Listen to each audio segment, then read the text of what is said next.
which to abolish this disease. They've had 2 years. Now, we're worse off now.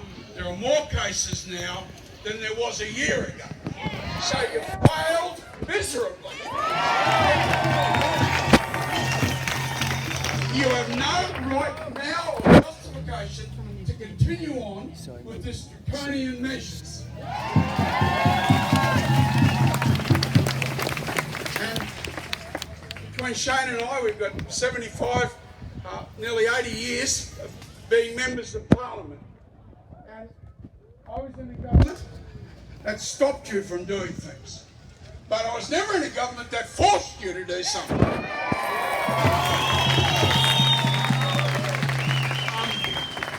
I just want to say that we have 9 cases into our office. 2, they got the immunisation, they died. 2, they got the immunisation and they are crippled for life. 3, have serious problems that will remain with them for the rest of their lives. And 1 was rushed into ICU, intensive care, almost straight after he got the inoculation. So don't tell me there's no problem. If 1 small member of Parliament's office has 8 in 8 weeks, there is one huge problem.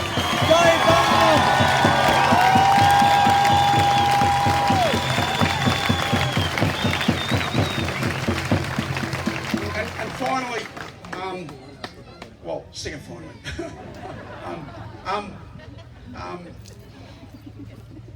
there are 5 ladies associated with our office, that work in our office or closely related, that have got expecting babies. And there is no person on this planet that can force a pregnant lady to have something that threatens her child.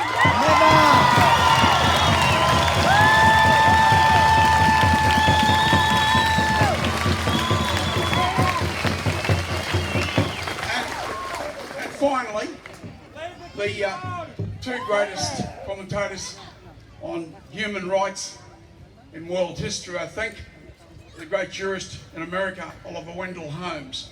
And he said, your right to swing your arm stops at my nose. In this case, your right to swing your needle stops at my arm.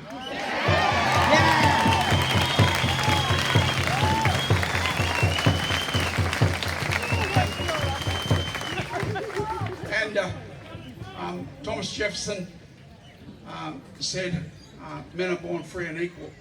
Free, and equal. Well, none of you, the dictator of Queensland, you don't believe in equality. That is for certain.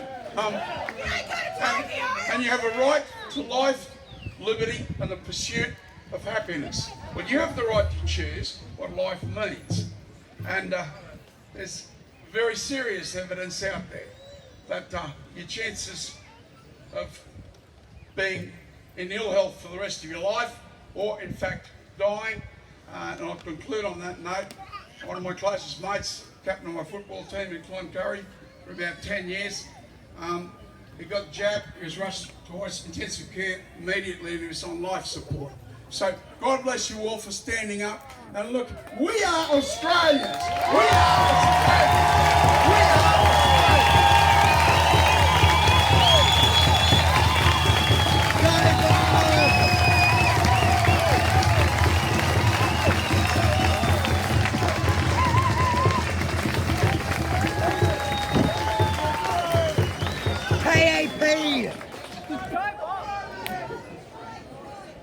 Ladies and gentlemen, my name's Shane Knuth, State Member of Parliament, and I am 100% against mandatory vaccination. And I really believe that this is the lowest point we've ever seen in Queensland history. It is a segregation policy, and that is the question without notice I put to the Premier, who failed to answer that question because she was worried about answering that question. And the unfortunate thing about it is this policy is all about banishing the unvaccinated to almost every facet of life. I've never heard anything like that before. I've never heard anything so low before. But just to let you know, Bob Catter and I, we called a press conference on the Tablelands, and we got 6 businesses to come along to show that they're not anti-vaxxers, that they are being vaccinated, but they're concerned about this current mandate, the effects it'll have on them, losing their valued employees. And so we invited 6 along, 600 turned up. And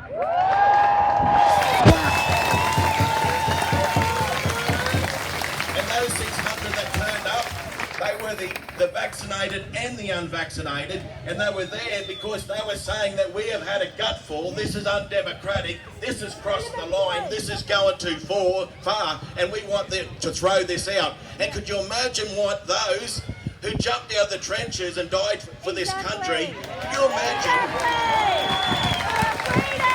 imagine if they had to come back to Australia after defending this nation and they said, oh, you've got to get an ejection, and if you don't, you'll be banished from society altogether. Well, that's what this government is doing to us. I just want to acknowledge Councillor Oles.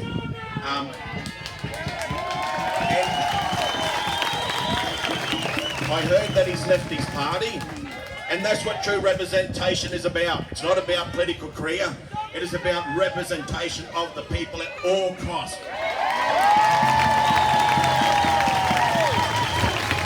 So just one more thing, and it's a bit of a guidance here, is the Livingston Shire Council. They put a motion and opposed it, as you have already heard. We need to get all the councils on board. We need to get members of parliament, just keep hammering these buggers and put fear in them, because we are angry. So ladies and gentlemen, we're committed, we're going to keep up the fight. We're not going to give up on this.